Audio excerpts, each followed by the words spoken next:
Today is Sunday, Memorial Day. Everything's been filled with fluid. There are no leaks. And what I'm going to do is I've taken the battery off right here, and I'm going to run the wiring all underneath the floorboard so I can put the floorboard back on. Before I do that, I'm going to take these new hose clamps, or Jubilee clamps. That's a neat name in Europe. And I'm going to put new ones on down here. And like I said, that you want to run two if you can. Some of these stems you can run, they're long enough to run two, some you can't. What happens is when the bike runs, it gets very hot, and the rubber will expand just a little bit and then contract. And when it does that, these get loose over time.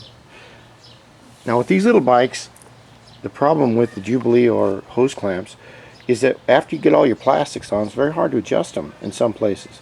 That's why I'm kind of putting them on this way so I can get a wrench down here, hopefully. But on every area, I'm going to put an extra clamp on, if it'll hold it,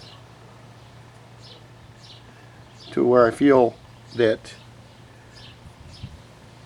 that's fine. Because when you go riding, and I've done this, I've rebuilt this motor so many times, it's really a bitch when you come home. You come out, you want to ride it the next morning, and you find this underneath your bike. Now this is just water from a sprinkler, but when you find this underneath your bike, it means you've got a leak somewhere, and that means that you've got to add fluid, and you've got to find a leak, and it's just a pain in the ass. That's why I'm trying to do it right this time. The only other trick about your radiator, like I said, is the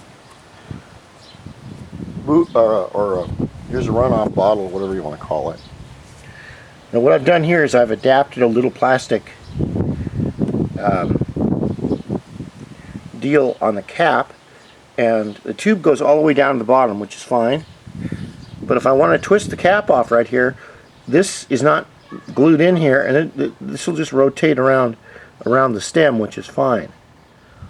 But the video I want to talk about is this is the overflow right here, which this will be connected to the overflow, which is this hose, and that's actually the other end of it. The other end will go down here, right underneath here, like that, and the tank will sit right in here.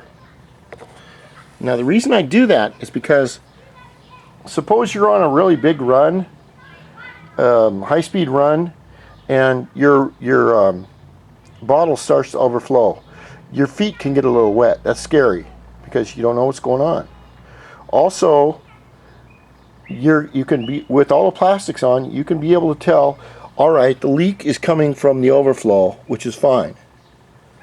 Instead of coming from here and going down to this coupling right here, running along the hose, and then dropping off.